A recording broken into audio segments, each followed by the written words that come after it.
Back by popular demand, guys, we're back in Trinity Bight. 12 communities welcoming visitors for over 500 years.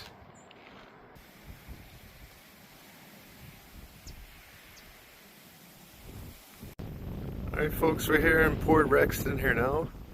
Here's an old church. Some really old windows.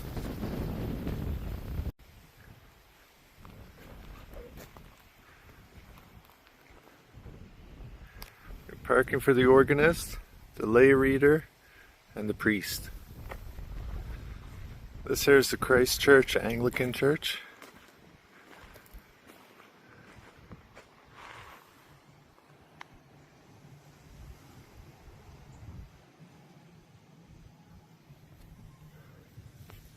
I have another church up on the hill up here. And here we have the old post office. I know that because it says right here. It's got the old wooden windows there.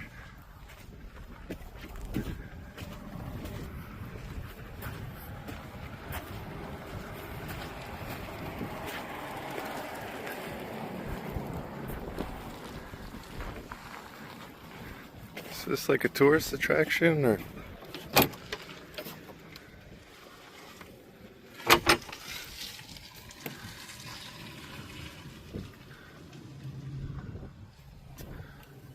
Okay, cool. So they sell things out of there. There's nobody working there today. They have a neat looking house over here as well.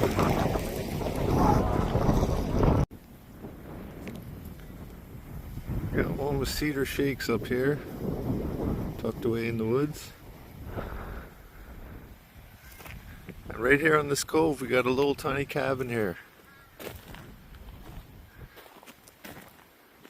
Pretty neat. Check out the view he has. Almost all the houses in the area are salt box, two-story salt box style. And there's the gun hill up there. See the guns that are right at the flag.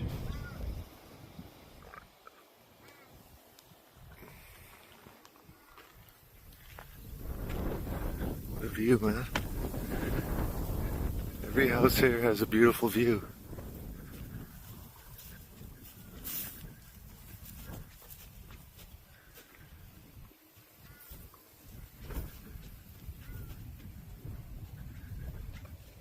Little seating area and lookout area up here.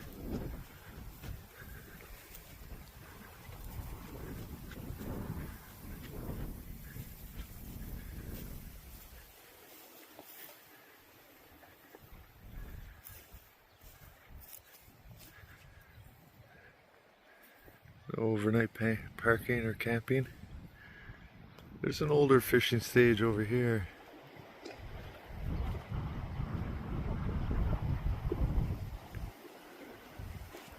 Weather and time is starting to get to that one. What a cool little spot this is. Guys, I'm here on Devil's Cove Loop, Port Rexton. Got a really big seabird there. Zoom in on him in a second. Really nice beach over here.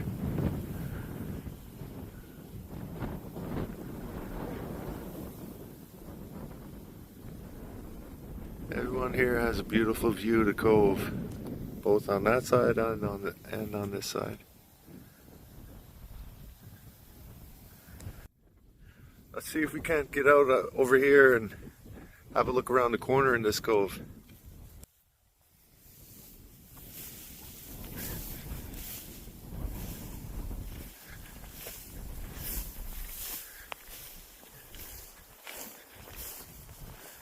Wow. Look at this, guys.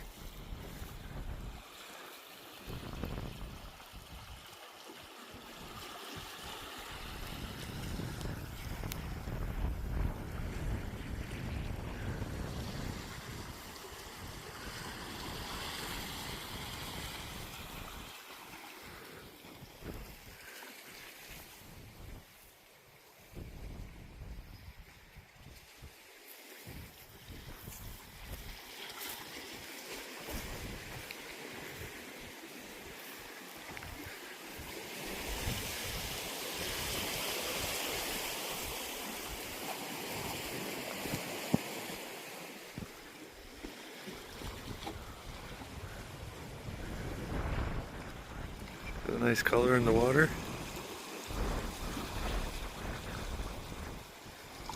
Got a little island there, or it might have a causeway to it. There's that really big seabird I was telling you about.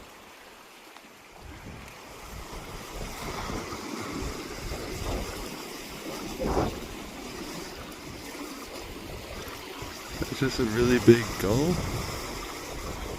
Seagull.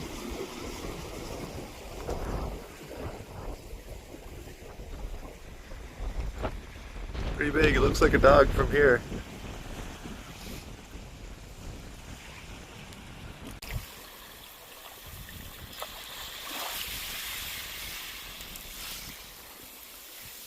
As I'm doing a little bit of beachcombing here, and this is what I found so far.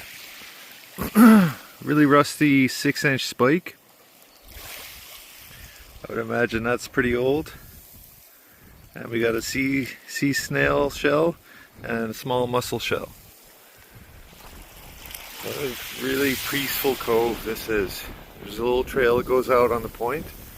I'm gonna go out there and see if there's any deep water here. It's a Saturday, and so every weekend in the summer you're allowed to go catch some cod. 5 per person. And I got the cod rod aboard. Catch them from shore if you find a place that's deep enough water and it's not too much of a sheltered cove. It's kind of still open to the open sea. There'll be codfish right there. I catch them from the cliff in town. I'm sure there's lots of good spots here. I just gotta find one. Whole bunch of jellyfish down there, guys. Those are all jellies.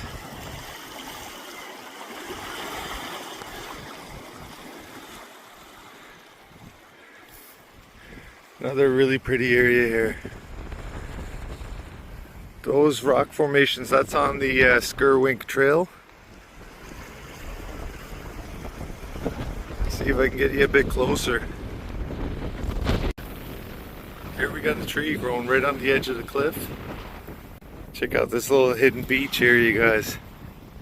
Sandy as well, that's all sand there.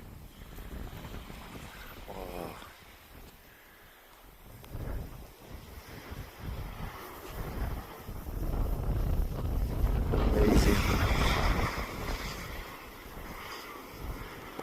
Still very shallow here, wouldn't be a great spot for cod fishing.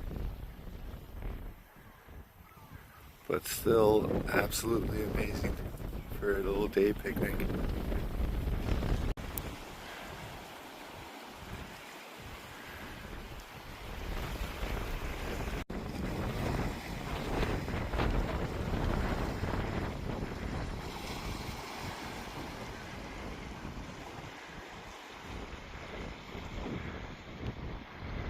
We've got some modern architecture coming to the neighborhood as well, guys.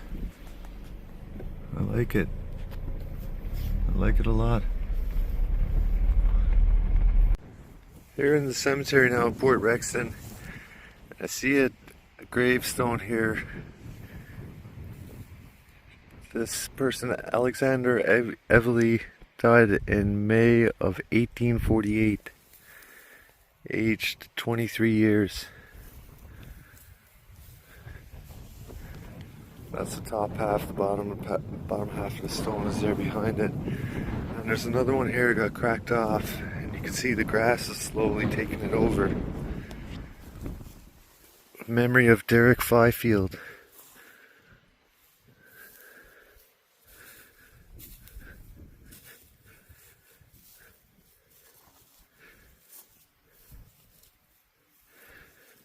Died in 1870.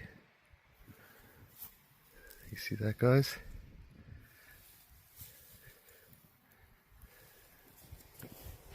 Wow. People have been here for a long time, you guys. It's a big cemetery.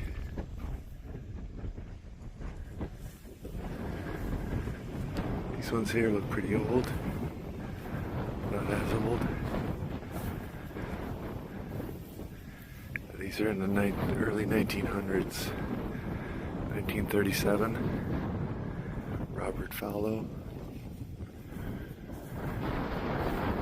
Alonzo Fallow passed away in 1919, age of 41.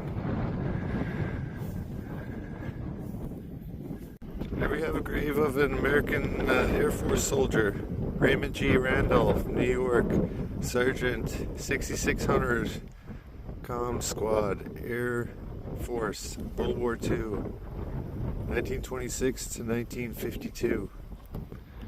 And then this larger one here is dedicated to him as well. Loving memory of Sergeant Raymond G. Randall, Air Force 107-26240, U.S. Air Force. Died August 28th, 1952, age 26. Only son of Elijah and Louise Randall. A beautiful memory dearer than gold, of one whose worth can never be told. Alone and unseen, he stands by our side, and whispers, "Don't grieve, death cannot divide." He left us oh so quickly, he did not say goodbye, but we know that he is watching us from his beautiful home on high.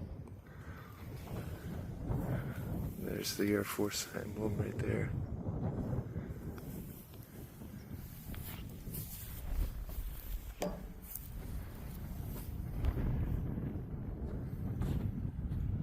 Guys, I think I found the oldest gravestone in this cemetery from 1847.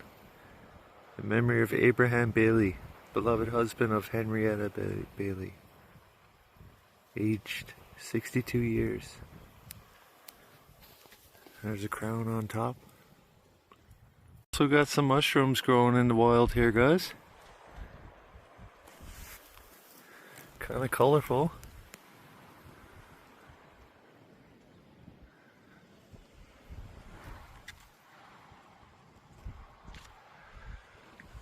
We got a few blueberries on the bush here.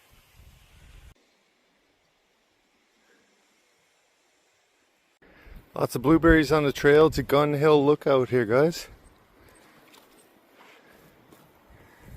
Looking really good.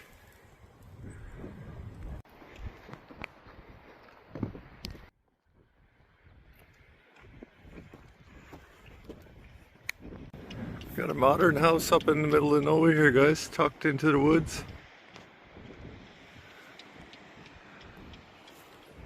And we're here at Gun Hill Lookout now. Just grabbed another handful of blueberries.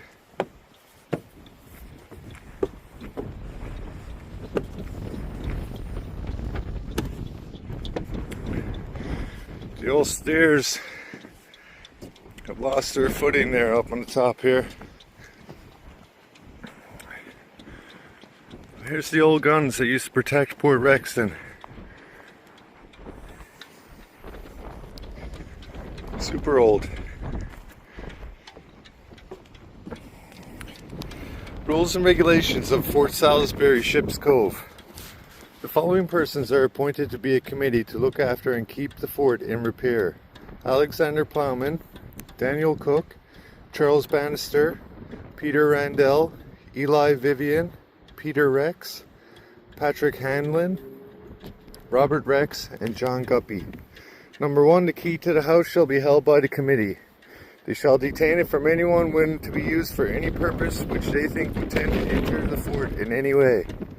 Number 2, anyone found or known to injure the house, staff, battery, or guns in any way, or by putting things into them, will be punished according to law. Number 3, nobody is to be climbing around the staff or stand, only when sent there to reeve off flag lines, etc. Number 4, the flag or flags to be hoisted upon any special occasion or day, upon deaths and funerals, or when the committee may think fit. Number 5, nobody under any pretext whatever is to put stones or sticks, nor anything that is liable to go for any distance into the cannons when fired, nor put more than 1 wad of sods up upon the powder. The guns are to be sponged with a wet sponge before being loaded. This rule is to be enforced in the most rigid manner. Number 7, committee are at a perfect liberty to make any rule they may think proper when the cannons are to be fired, respecting their wadding and charges, etc., Number 8, the key is not to be left in the door at all, especially by night. Arthur House. Those are the rules and regulations of Fort Salisbury Ships Cove, guys. Oh.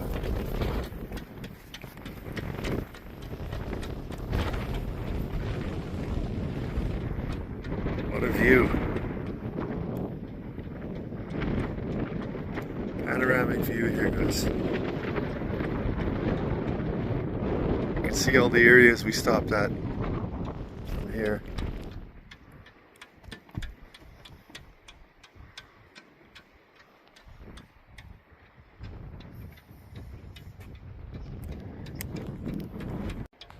So you can still see some stuff on this one here. 23-0-26.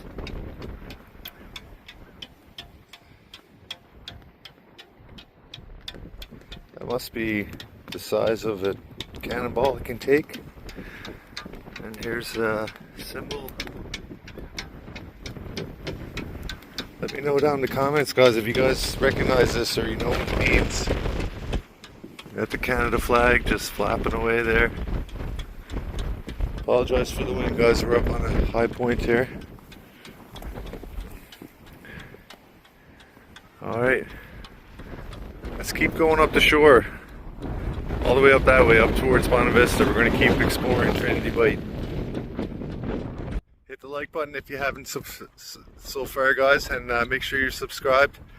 I got my hood up. We just went through a heat wave, like 12 or 13 days of above 30 degrees Celsius, and now it's 11 degrees Celsius, so I've got my hoodie on and my winter hat on.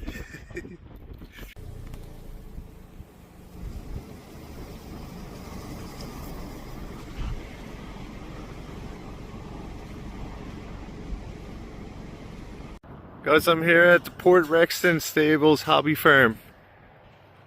Here in Port Rexton, you can get pony rides for $10 on your way through Trinity.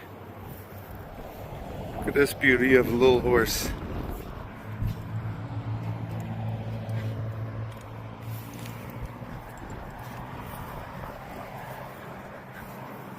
Just talking with the owners here, they're lovely people. They're going to be offering horseback riding on these bigger horses hopefully next year.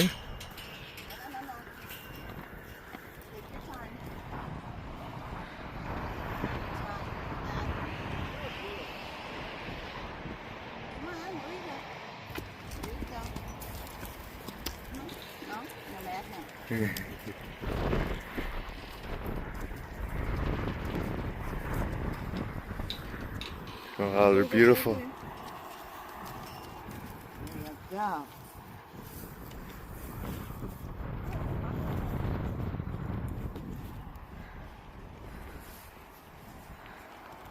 What a beautiful area, guys.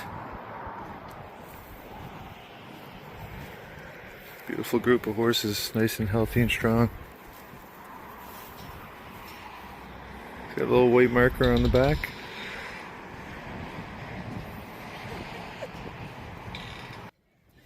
Hit the like button, you guys. So many beautiful things to see here in Trinity Bight. Coming into Champney's West.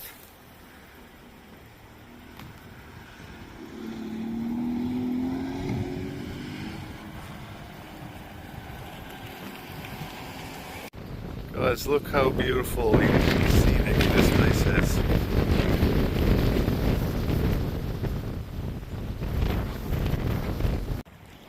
What a neat little town Champney's West turned out to be, you guys.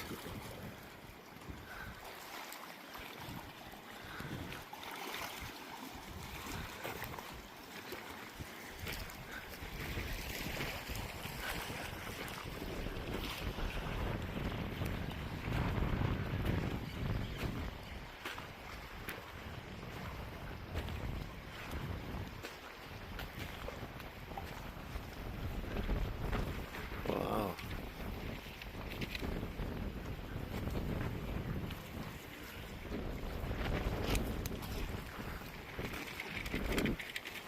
See ya.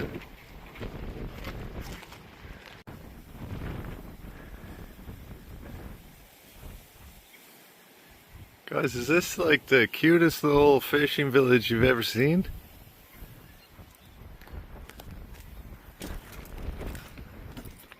It's really tidy here. We're doing a major renovation on the Sea Eagle. Or she might be beached for good there. And now it's going to be a storage shed.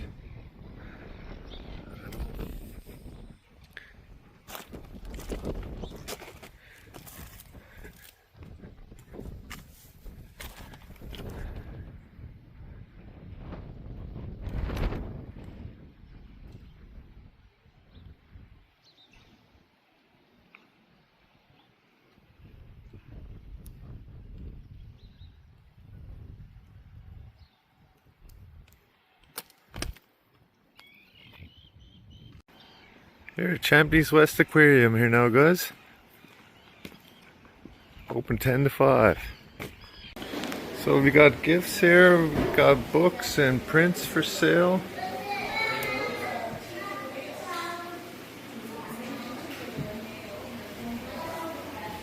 Got some merch. So here we got the stickleback and the sea peach sea squirt.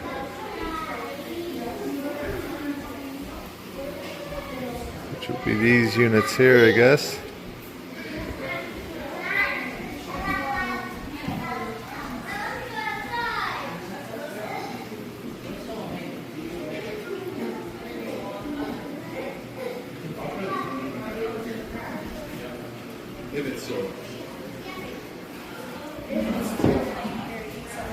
There we've got the winter flounder.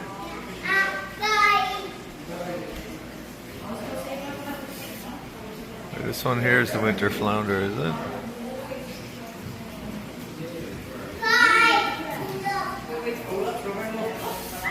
That one there almost looks like a baby wolffish.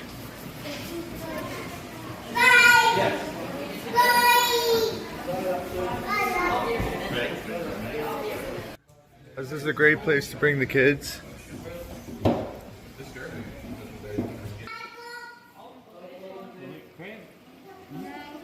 He's kind of scared of those. Scallop, crab, touch tank here.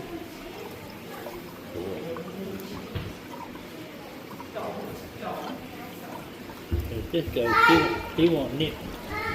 He'll try to get away from it. See how long we back in the water?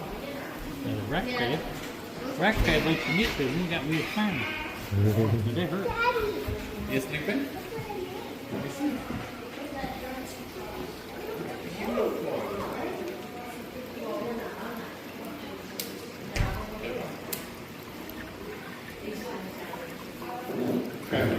These are all the different creatures that we got just right outside the door here in the ocean.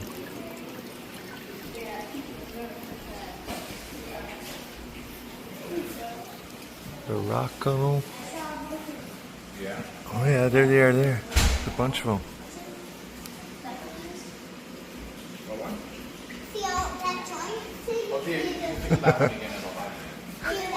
They're hiding under rocks, I guess. Look at this unit. Let us go down and go. Right? No, it doesn't at all. It's just a little squishy. Wow, they're crazy looking. Oh, I think he just likes you. That's a spotted wolffish. Now that's what they look like once they get big. I saw one just like this when I was scuba diving in Holyrood, actually.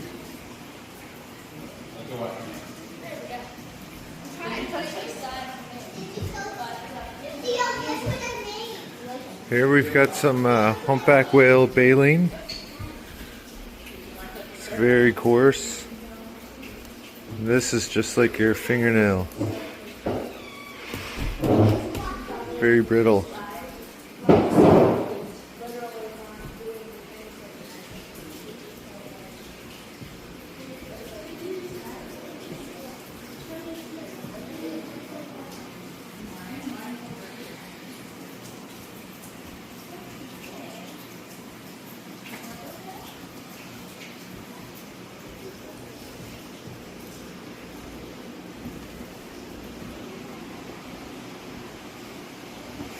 Here we've got the lobster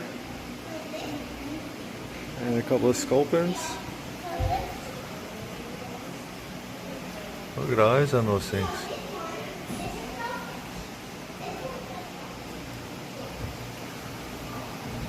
I think Atlantic lobster are smaller than the Pacific.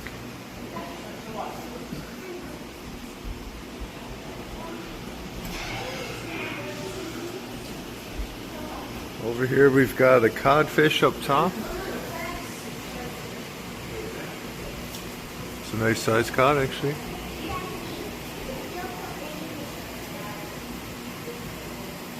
Have a nice fillet of fish off of him.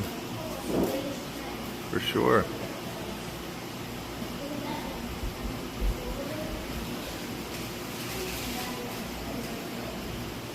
And the other one there, that's a sea raven. Red sculpin of Norway, King of Norway. Oh, he's pretty crazy looking.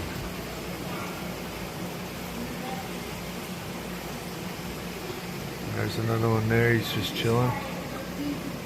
Might be dead, I'm not sure. Not moving very much, he's kind of gray. Oh yeah, he's moving.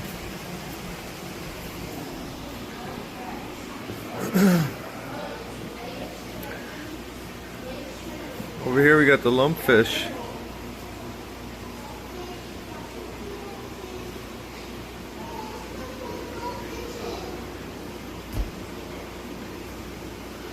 They're pretty big for lumpfish actually.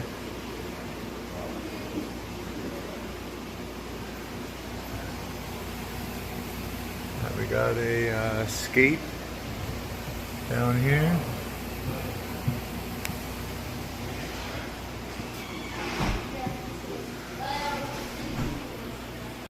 Still in Champney's West, you guys, just outside the aquarium. And the beauty of Newfoundland, it ceases to amaze me.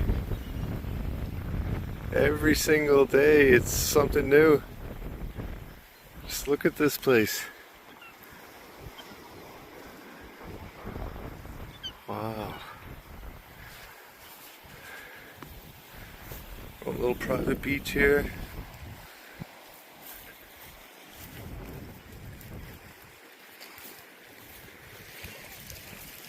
Spot to sit and read a book, reflect on the days. Look at the flowers here, guys.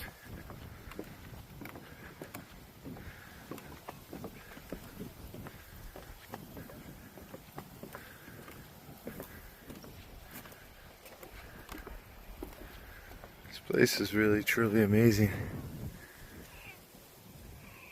This guy's building a little cabin here, and just goes to show you don't need a big cabin to have a nice little slice of heaven. Guys, now we're in Champney's East. I just spotted this workshop here that's just hanging on for dear life.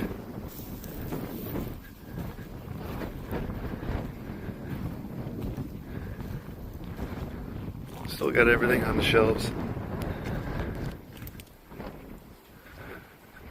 Old camera.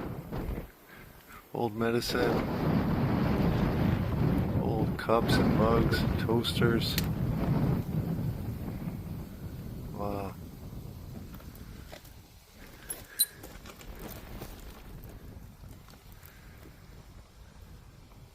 Must have just fell in. Everyone's stuff is still in there.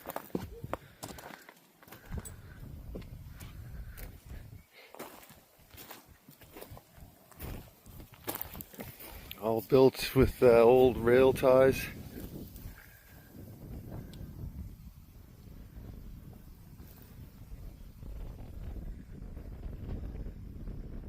So this is Champney's East. Cemetery up on the top of the hill over here. We got a few really old structures in this town, guys.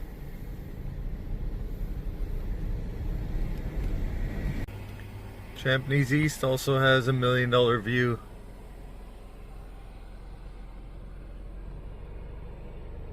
Guys, this here I believe is English Harbor.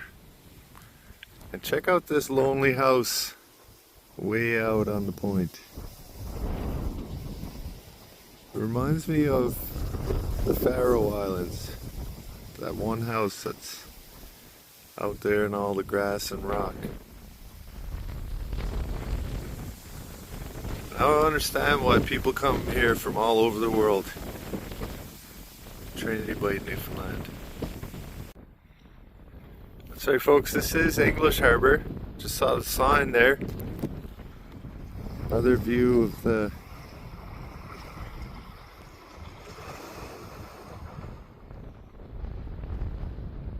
house from a fairy tale. Check out all these big birds I just noticed on this point here.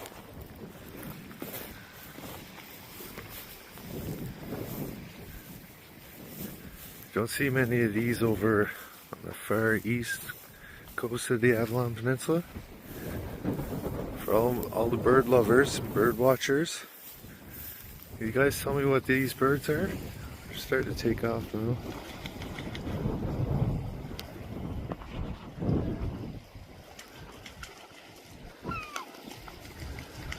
Wow.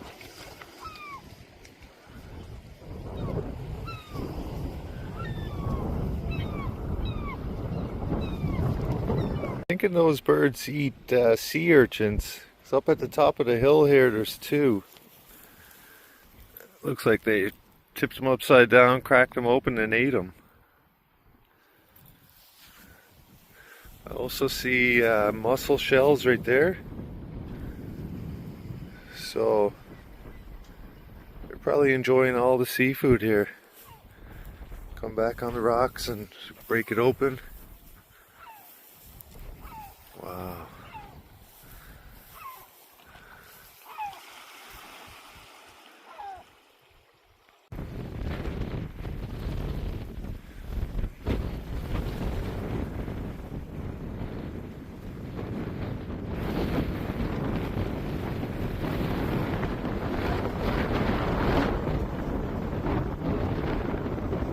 Guys, I just found this rock ledge here outside English Harbour. I'm going to climb down there and try to catch some cod. Let's do this. This is where I'm going to, guys, down past this area here. It's where that ledge is with all the bird poop on it. I'm going to try to fish off of that now. Alright folks, we're down in a potential fishing area here. I just came right down through that, and that was one of the sketchiest rock climbs I've ever done. So I found a safer route to get back up. We're going to go up that way. Lots of those boulders are ready to come down at any second. A good few of them were moving as I was stepping on them, so luckily I made it through that one. Check out the geology here, you guys. We got a layer of slate, and then something else, more slate, and it changes again. Really thin layers of slate here.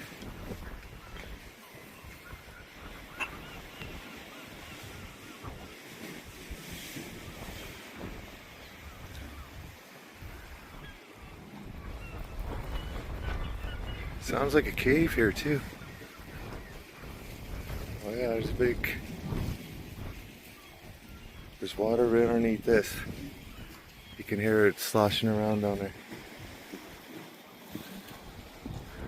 Wow. What a beautiful day, guys.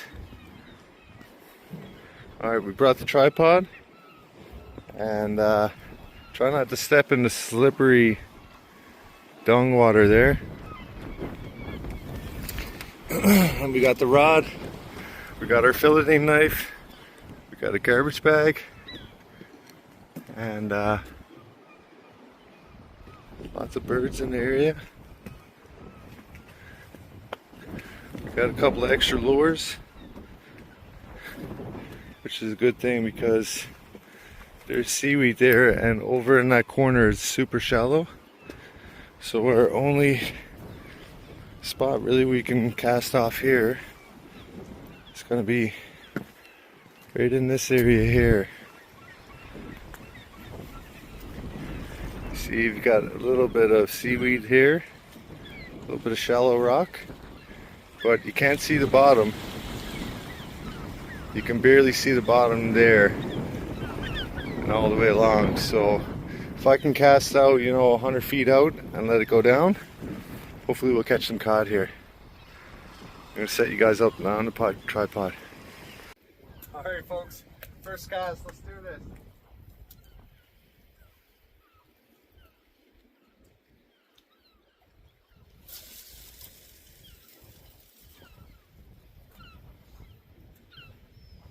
Really far cast.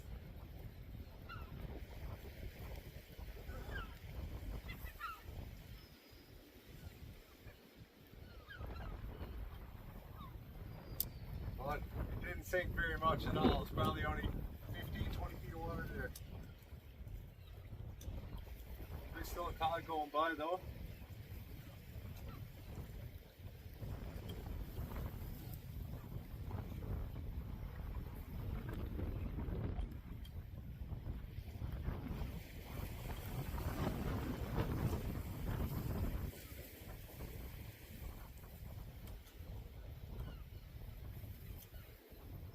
Had a bite.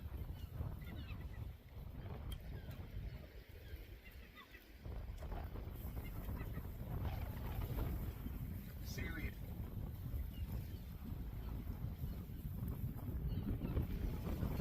Well, it wasn't very deep there. I'm going to try out this way.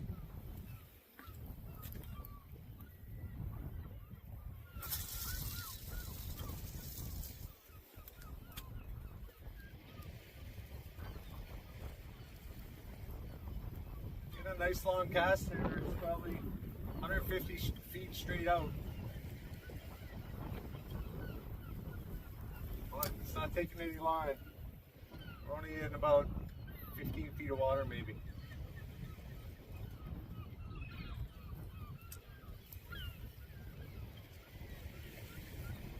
We want about 60 to 100 is ideal.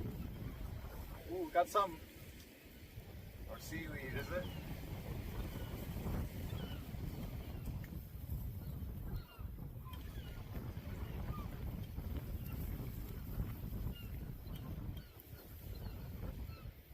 Might have been a bite.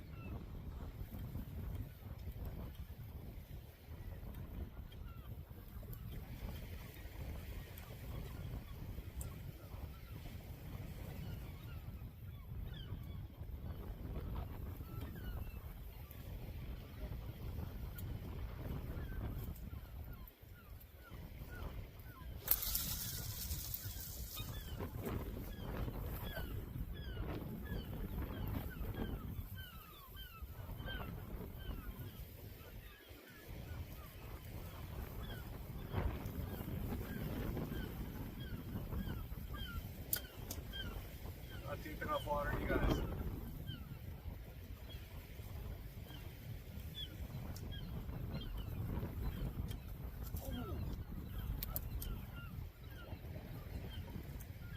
That felt like a bite.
action here at all, you guys.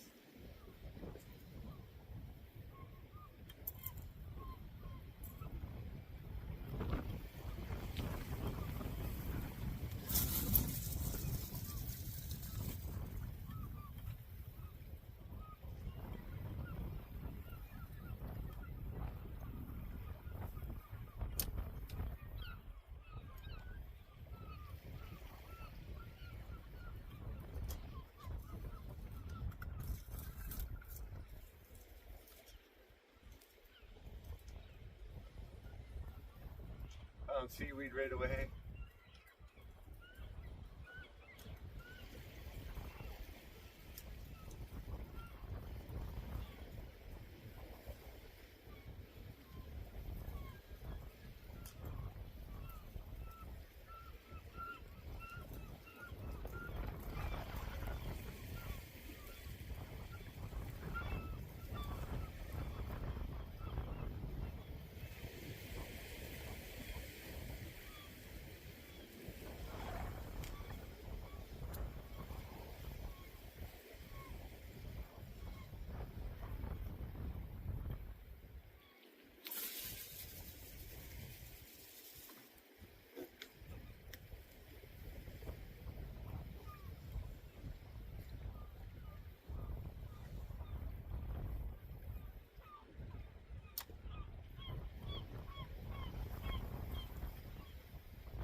Well, at least we tried, and it was a beautiful area.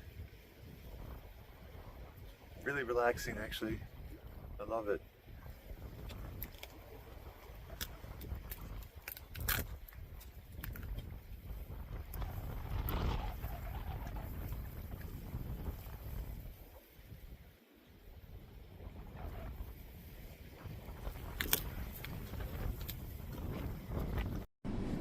Guys, we're here in Melrose, and I've seen at least 7 or 8 garages that are fully clad with shingles.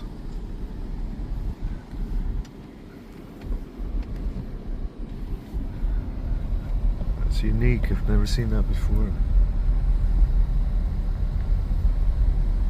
Shingles on all 4 sides of it and the roof. We're at the end of Harbour Road here in Melrose.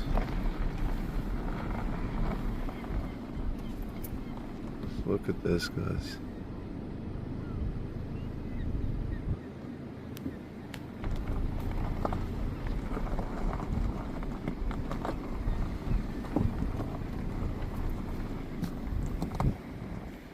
Wow.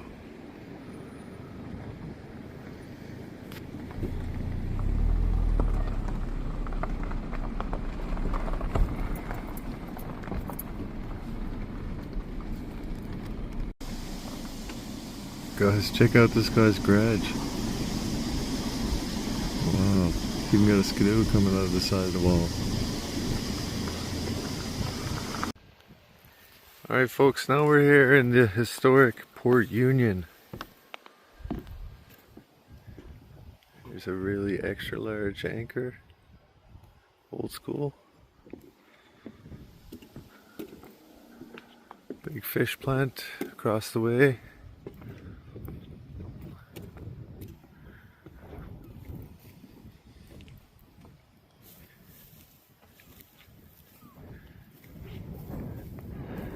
We got Congress Hall. We got Port Union waterfront early 1920s on the top. Right here in the middle we got Union Electric Generating Station. Here's the harbor, map of the harbor.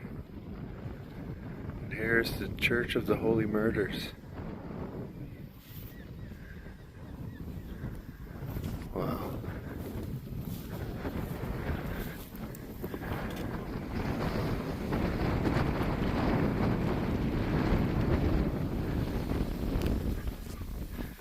Got some stuff over here too.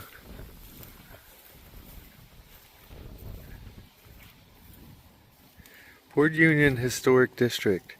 A remarkable and successful initiative. Port Union is the only town in Canada founded by a union. In 1916, the Fishermen's Protective Union, led by William Coker, began constructing buildings along an empty stretch of shoreline. By 1926, the union had established premises for its retail, export, shipbuilding, and publishing companies. The town also included a large meeting hall, a railway station, a church, and duplexes for workers. A hydroelectric plant located over a kilometer away supplied the community. The union succeeded in severing for a time the fishermen's centuries-old dependence on St. John's fish merchants. The town's original layout and many intact buildings speak to its commercial and industrial success during its heyday of 1918 to 1925. As a vibrant international port, a unique experiment in community organization, Port Union remains a symbol and an expression of the Fishermen's Protective Union. Wow. So this was a unionized town, you guys. Fishermen's Union. We're running the whole show here. Made their own hydroelectric plant and everything. That's impressive.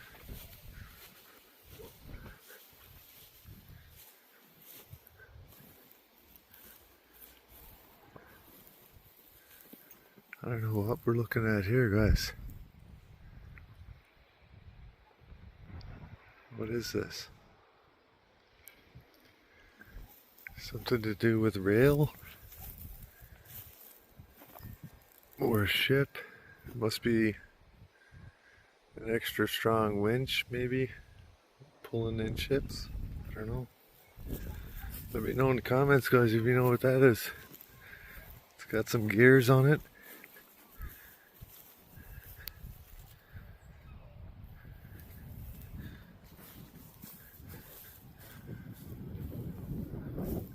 Or is this a big gun? Anti-aircraft gun?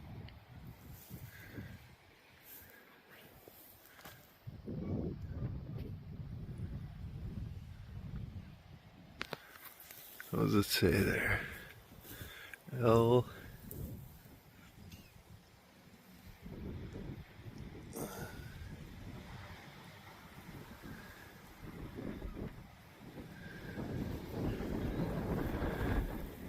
Can't really read the letters.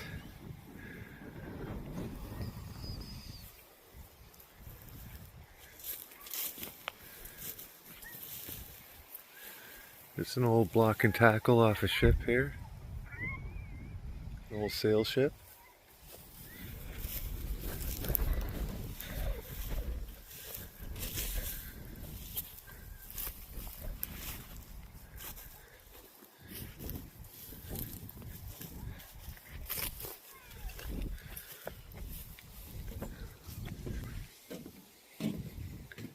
Making a living from the sea.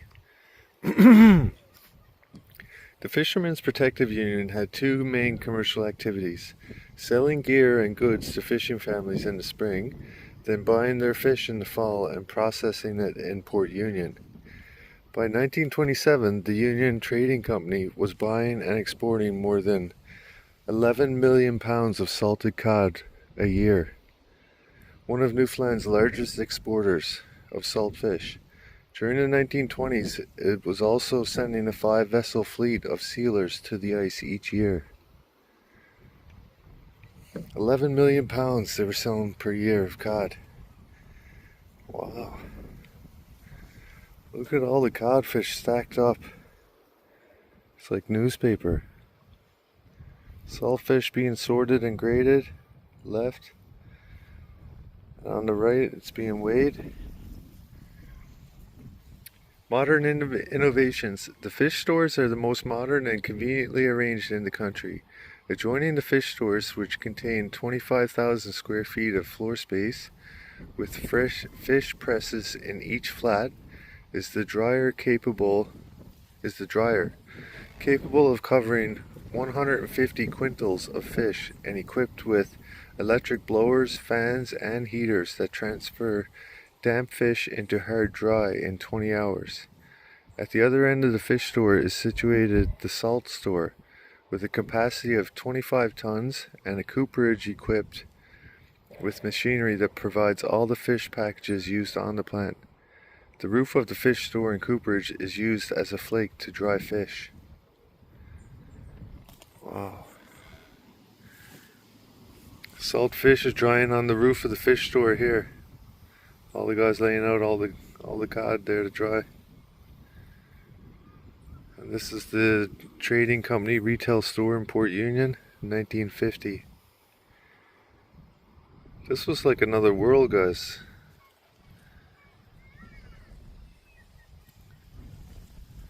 We used to leave here and be gone a month and a half, 2 months, and there was nowhere to wash your clothes. We used to have that old penman's underwear, then you'd sleep in that a month, Phil Donovan said.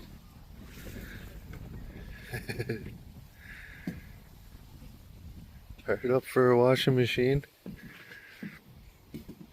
An enterprising place. In its successful first decades, Port Union could boast a retail store that served 40 outlets in other communities, a saltfish plant with electric dryers, a seal plant, an international fish and supply trade, a fleet of supply and trading vessels, its own spur railway line, a pier for the government coastal steamer, a weekly newspaper, coal and salt sheds, a cooperage and carpenter shop, workers' row housing, a soft drink or temperance beverage factory, a hotel, a warehouse with electric elevators, its own power generating plant, a movie theater, large convention center, the Congress Hall, a woodworking factory, a school, a debating club, a community nurse, and a church built to commemorate the Quaker recruits of the First World War. Port Union was unlike any other town in rural Newfoundland, surpassing most in its diversity of services, industry, and conveniences. The population in 1921 was 532 people. Pictured above, the men scraping fat off the seal pelts. Right here. And they're making barrels for the cooperage here in 1925.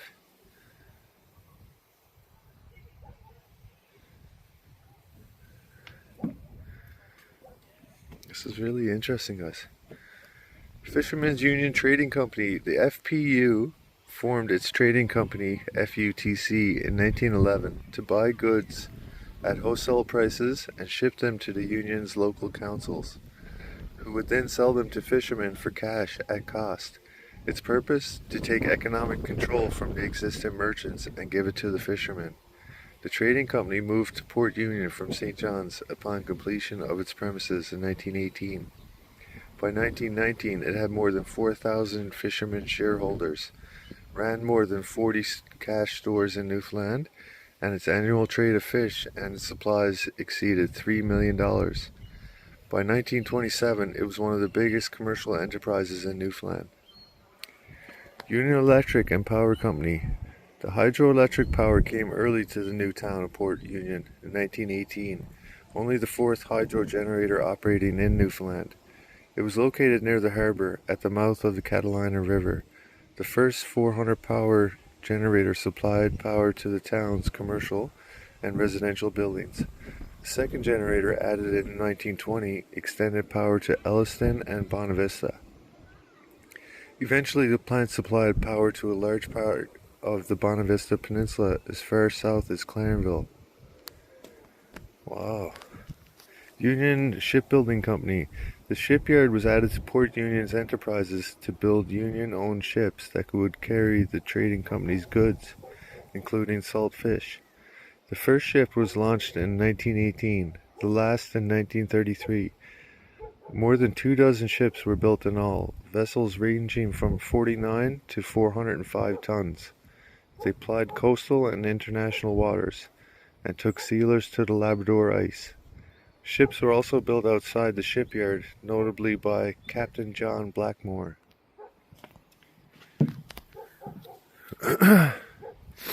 Here's a quote from Miss Phyllis Windsor. They had a beautiful store down there. You could buy anything there. Clothes, shoes, diamond rings, wedding rings, everything. Jewelry. My wedding ring was $8 at the trading company.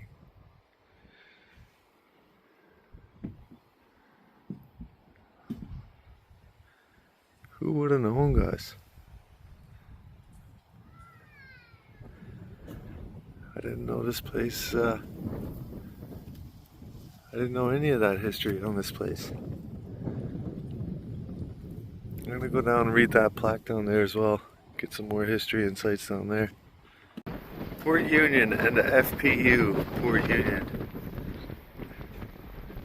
The FPU's democratic structure. Local councils. Union members from one or two communities met weekly to discuss issues in business. An elected executive represented each local council at its district council. District councils. Representatives discussed regional business issues, and some participated in the Supreme Council. And the Supreme Council was the organizing body of the Union. Membership dues and contributions funded the council's work. Special funds such as loans and disability payments also came from the membership contributions. The Union's company were formed by issuing shares, but shareholders had to be Union members.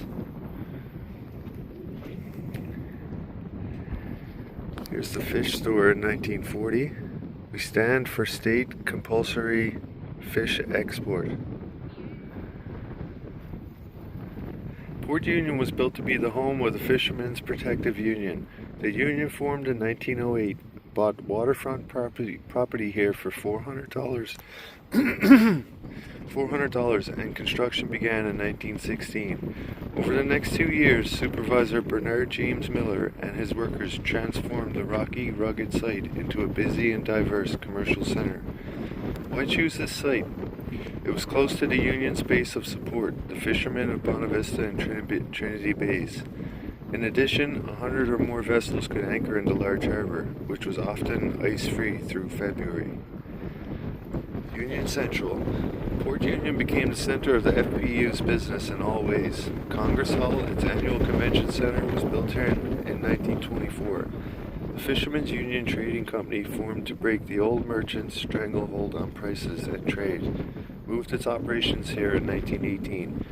And the Union's newspaper, the Fisherman's Advocate, moved here from St. John's in 1924. Here's the workers on the Port Union waterfront in 1940.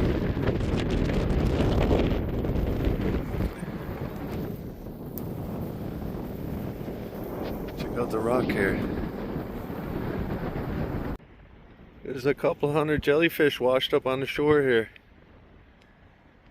Okay folks, we're in luck. We got the powerhouse here, and then we got the Port Union Museum, and it's still open for another 15 minutes.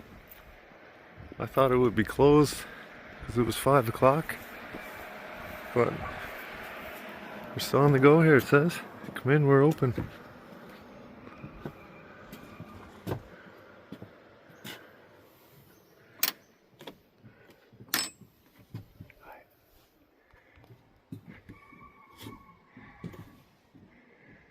In St. John's, got very interested in the way of life of the fishermen, and so he went to work in Herring Neck, which is Notre Dame Bay, and he decided that he was going to begin a union.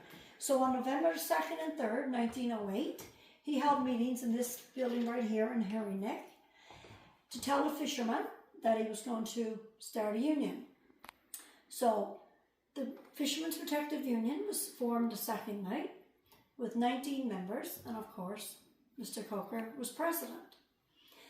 He decided to he'd move back to St. John's again, and as the official date of the Fisherman's Advocate, the newspaper, right there. So now Coker was looking for a better price for the stock codfish, and wasn't getting much headway with the merchants. So he decided that he was going to look for his own little place to have roots, call it home. Coker's union grew to well over 20,000 fishermen, so it was a big union. So he just traveled the coast here, the northeast coast, when he came across this little town. Now, this part of Port Union was built up, and over on the other side was starting to grow, but it was Catalina. Our neighbouring town today is Catalina. So he decided that he was going to come here and built this town. Now, the fishermen came here with Coker, the union, and mostly what you see here, in 1 year, most of it was completed by 1917. Wow. So we went up pretty fast. So all of these beautiful row houses that you see there, those were lived in by anyone had important position in the union. Ran the retail store or the fish plant, worked in the newspaper, was captains of ships. So they lived in those right here. The big building on the corner is the salt fish plant and retail store. Okay. And Coker had started a Union Light and Electric Power Company here in Port Union in 1917, which that was a big accomplishment in that day. So the bungalow, Coker's home, down the street and up in the garden, Okay. that is open for guided tours too. Okay. So Coker's home is the first house in Newfoundland to be wired for all electricity in 1917. With 220 volt. So that Wow. was, he generated electricity by water Yeah. from the other side of Port Union. Okay. So the big burgundy building right here, it was hard to see, it's the factory. Okay. The factory's built, and Coker got the newspaper out here to be printed. So the newspaper was printed here from 2023 to 1923 to 1980. Now, this little place, the train station, prior to being moved here a number of years ago, is a boardwalk over here. So the train actually used to come down this road up here, Reed Road, and used to run it out into the shipyard. So it was a shipyard over there, it was a cooperage, it was a sealing plant. I tell people here when they come here, when I tell them it was busy here, it was busy here. It was lots of work here. So basically the town was built by the fishermen, and he renamed it Port Union because it is the first union built town in North America, and it still holds that today. It's still the only union built town in North America. Wow. So it's a very beautiful little town. Yes. And right now we see a lot of tourism here. Yeah. Yes. So, but please look around. I can Look see around why. the This front. is fascinating. The factory too is open for guided tours. Okay. And has an old printing press and a carpenter shop in there. And Coker's home. I tell people if you come into Port Union, it's quite the treat to go to Coker's home. So a lot of the artifacts here. A lot of it was donated from the townspeople, and a lot of it came from the bungalow in Coker's home. The man right beside Coker there, Mr. Aaron Bailey. Mr. Aaron Bailey is a fishing family that came from Port Rexton. He met and married Coker's niece, and then moved into the bungalow with Coker. Now, Mr. Bailey took over basically most of the running of the town after Coker died in Boston actually in 1938, and bought back in here. He bought back here and buried. So Mr. Bailey kind of became president of the electric companies here. He was president of the Union Light and Electric Power Company here from 1926 to 1967. A lot of people don't realize Mr. Bailey was president of Newfoundland Light and Power up until 1988. Wow. So all of their money went into a trust here in Port Union, and we're very privileged to be running still from their money. So, you know, it's a wonderful little town. We're not broadcast so much as Trinity and Bonavista, but we do see quite a number of people here, yeah. And where was Coker from? South side of St. John's. Okay. Born and raised. Yeah. Coker's main interest in life was politics. Yeah. Actually became the first fisheries and marine minister here in Newfoundland. So he stepped down from his union in 1926, and his union folded in the early 60s. And well, we still have a union here now. We still have Fish Food and Allied Workers Union here now on this side of the province. But yeah, he was always looking ahead, always actually seeing what would become of this beautiful town that he built. And actually, his looking this way actually why this town's way it is today, because he had it in his will that his home was to become a museum. Yeah. But the exception, the Baileys could live in the home until they passed. But Mr. Bailey didn't die in 1994. Then the following year, Coker's home became a museum. So there's beautiful pictures here. That's what I love about this little museum. It's is what makes this little museum unique. Like those two pictures right here. Mm-hmm. So Coker took those himself in 1923. So Okay. this is Port Union in 1923. When I told you it was busy here, it was busy here. So mostly then it was just salt fish, the salt codfish. After 78, the retail store closed here, and the salt fish plant, and the newspaper, like I said, 1980, shut down. We kind of got more into the fresh side of the fishery. The salt was kind of leaned out of the way, and fresh became on the market then. Okay. So, yeah. So you do, what you said, podcast? YouTube channel. Oh, you, oh, okay. Yeah. So were you getting from everywhere, like not just from our own province? From Yeah, everywhere? all around the world. Really? Yeah. Now, we're very fortunate, actually, we had people today from the States for guided tours. And actually, I had a couple from Israel today. That is unique. I've never had people from Israel before. I would say, yeah. Yeah. But well, not from England, Scotland, Ireland. We see them from basically all over the world. But that was a real treat for me today to see have them from Israel. I had to say. Yeah, literally people all over the world are coming here. Well, Bonavista is big on the map here, right? Yeah. And Trinity, well, Trinity actually is my favorite little town Yeah. on this peninsula. I love Trinity. You know, it's a very unique. It's place. magical. Yeah. It is. Yeah. There's something about it, isn't it? It is, yeah. It really is. Yeah. And now once the season's over for tourism, they go back to about 40 residents living in the town. So that's what amazes me too. Yeah. So you're going back to Mount Pearl today? Yeah. Oh, too bad the factory in Coker's home was It's right around now, it's closing? Yeah. So Yeah. the factory closes at 5 and we close at 5:30. But Coker's home, you can say, if you're coming to Port Union, visit Coker's home. Yeah.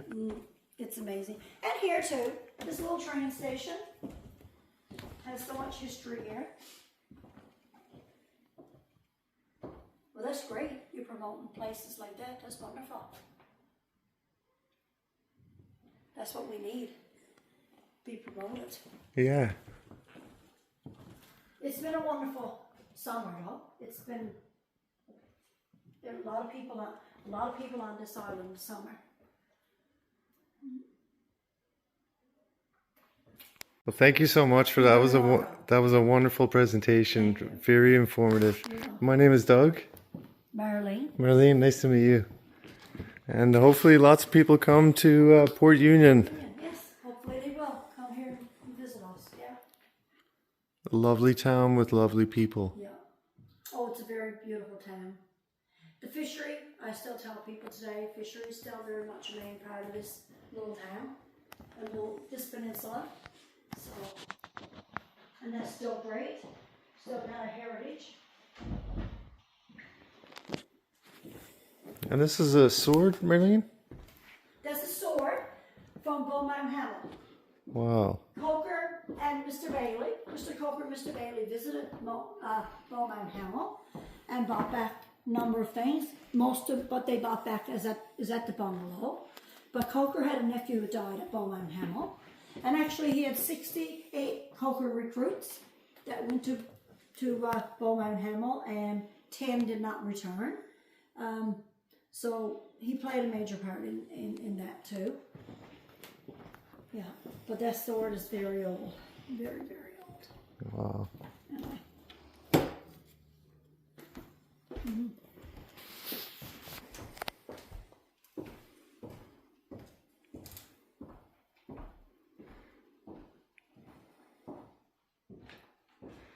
Wow, this is amazing, Marlene.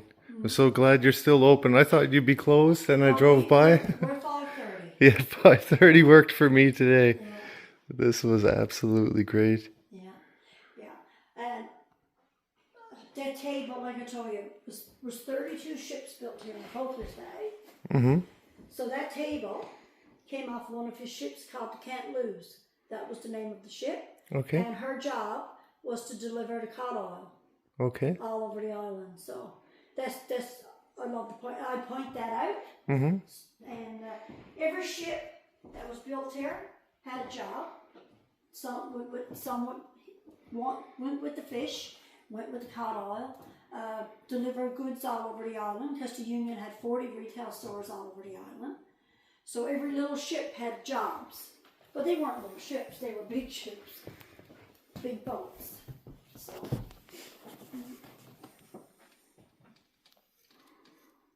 Wow. For just a little museum, it has a lot of. It's jam-packed with history, yeah? Yeah, it really is. Yeah. Yeah, very much so.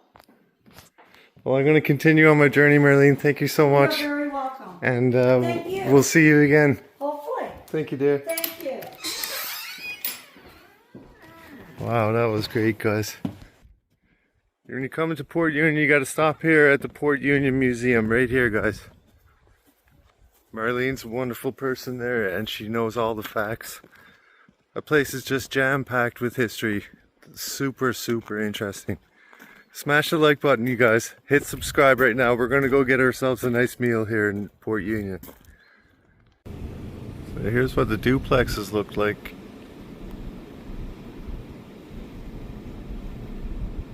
So just up from the museum here, guys, we got a super old John Deere.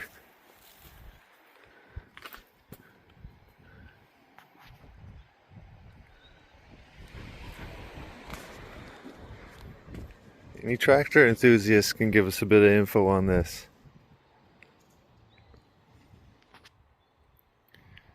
She seems like she's heavy duty.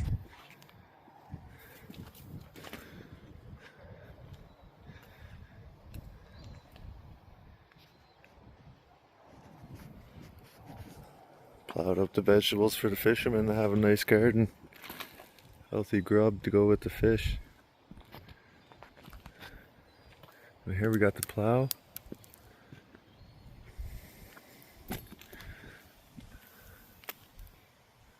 Okay, Brantford, Canada. Cockshot Plow Company Limited.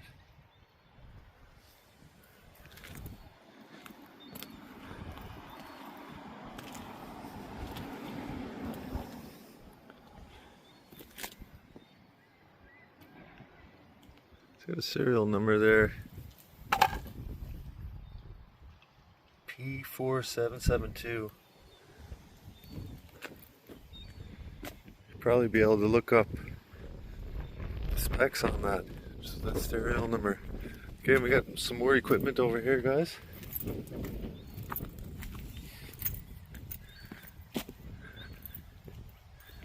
We got the hay rakes. We got some high-powered winches here. And we got an old school wagon with steel wheels. And it's got some kind of equipment on here. Would this be a manure spreader, guys? Someone let me know in the comments what that is. I'm pretty sure it would be a manure spreader, right? I'm not sure, but pretty old school stuff. Even that unit there is on steel wheels. Would that be a snowblower?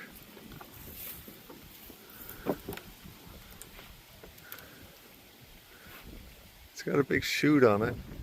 Maybe it's like a salt conveyor or something like that for loading salt onto the ships.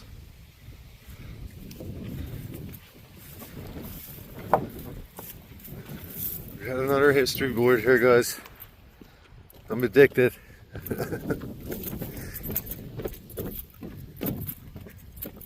Let's see what it says. Okay, we got a fossil site here at Port Union. The National Historic District Boardwalk.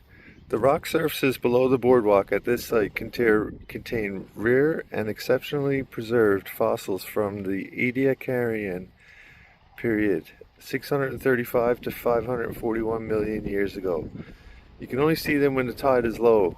Organisms from the Ediacaran period represent the first appearance of large complex life living and flourishing in the dark, murky depths of an ancient ocean.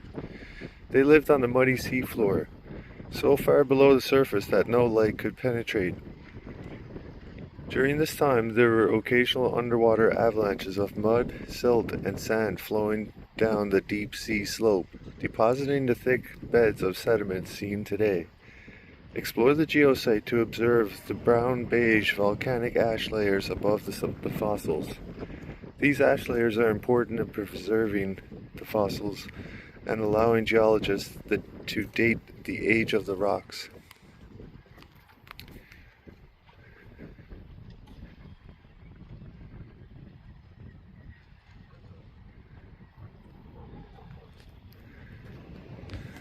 Factory Interpretation Center. So this is where the newspaper was.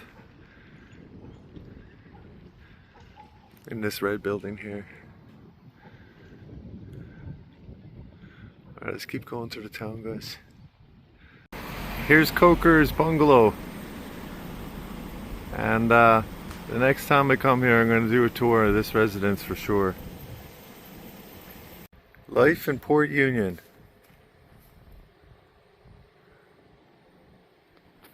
You could sit in your kitchen window and see every one of them sailing up the harbour, all with the sails on, and they were that thick in the harbour you could step from one to the other. All the Labrador boats, some with brown sails, some with white ones, some with patched ones, you know. They'd come to get their supplies to go fishing, see? To get their supplies at the trading company, then they'd go down and fish for so many months in the summer. Then they come back to land their fish, spring and fall. Most people in Port Union and Catalina, they hardly knew there was a depression going on anywhere else, because we had pretty well everything here. The electricity meant a lot to us, you know. Pretty well everybody grew their own vegetables, and there was plenty of fish. And we had two doctors here certain times, and we fared out pretty well. Captain Wallace Lodge. If you could have seen the inside of Congress Hall, I bet there was nothing in Canada to equal it in its day. The lights, the fixtures, the chandeliers, the floor, dance area, and stage. Here's a timeline for Port Union. 1908, the Fishermen's Protective Union was formed. 1910, the Fishermen's Advocate first published.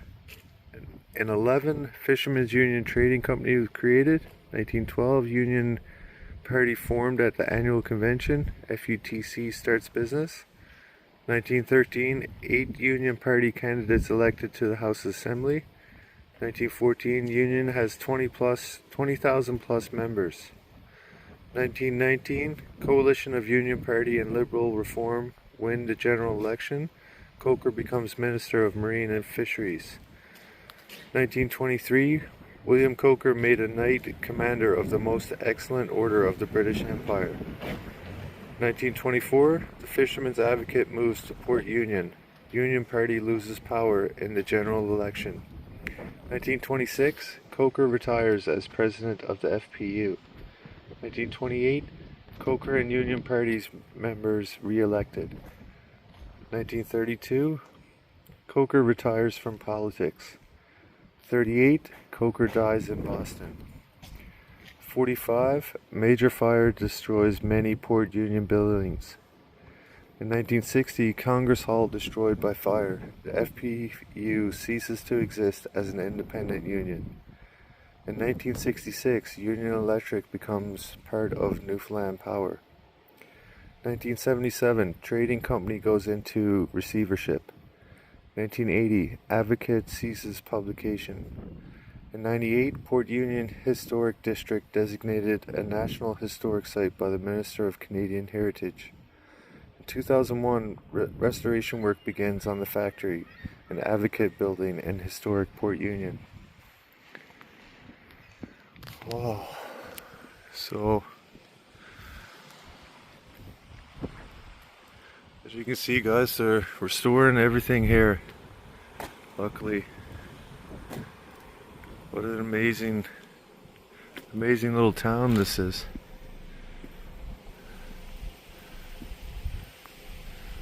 Let's check out and see what kind of building this was. Right now it looks like it's a restaurant during the day, or a cafe. This was the electric company office. This building with a boomtown facade replaced an earlier Union Electric building destroyed by the fire in '45. Besides providing power in Port Union, by 1918, households in nearby Catalina also received electricity from Union Electric for $1 per month. That would be alright. $1 per month for power. Union Electric Company later merged with 3 other electric companies to form Newfoundland Power. This is a registered heritage structure.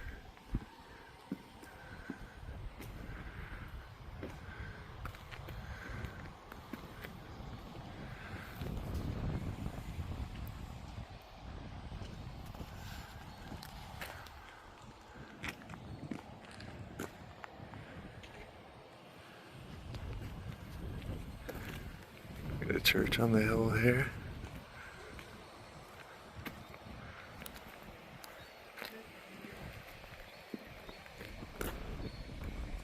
The Great Depression didn't even bother this town. They were still thriving. Here we got one of the duplexes that hasn't been restored yet. They're in rough shape.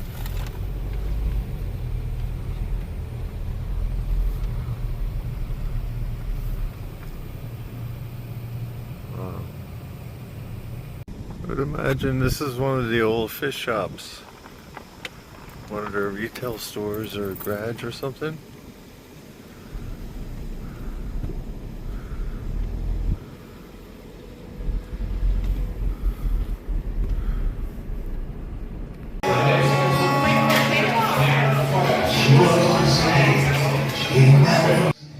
Time for spicy cod wrap here, guys. Pineapple curry cod wrap. Do it up.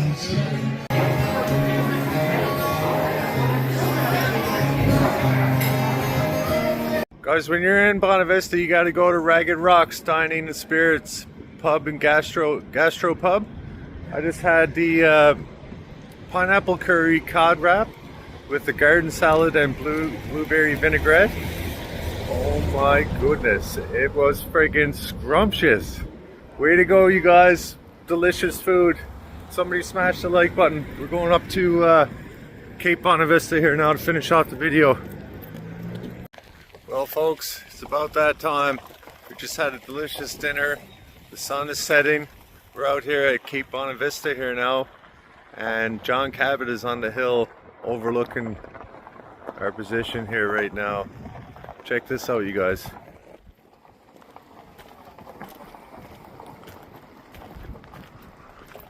Sunset at Cape Bonavista. Cabot's landfall in the New World. In early May 1497, John Cabot, a Venetian citizen bearing letters patent from Henry VII, sailed from Bristol in the Matthew to seek a western passage to Asia. On June 24th, he made land somewhere on the east coast of Canada. Although the sources do not allow unequivocal identification of the site, local tradition records Cape Bonavista as the landfall. From this, the first official English voyage of exploration in the Western Ocean, derived Britain's subsequent claims in the New World and the beginning of her overseas empire. Wow. And there's John Cabot himself. He came here over 500 years ago, you guys. Somebody smashed the like button for that. What a beautiful spot he discovered.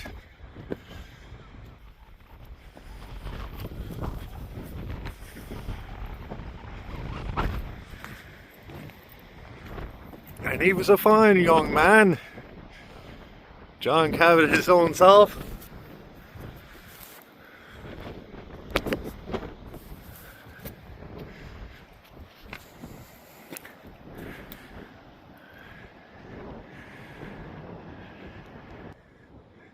Hit subscribe, you guys. I hope you enjoyed it.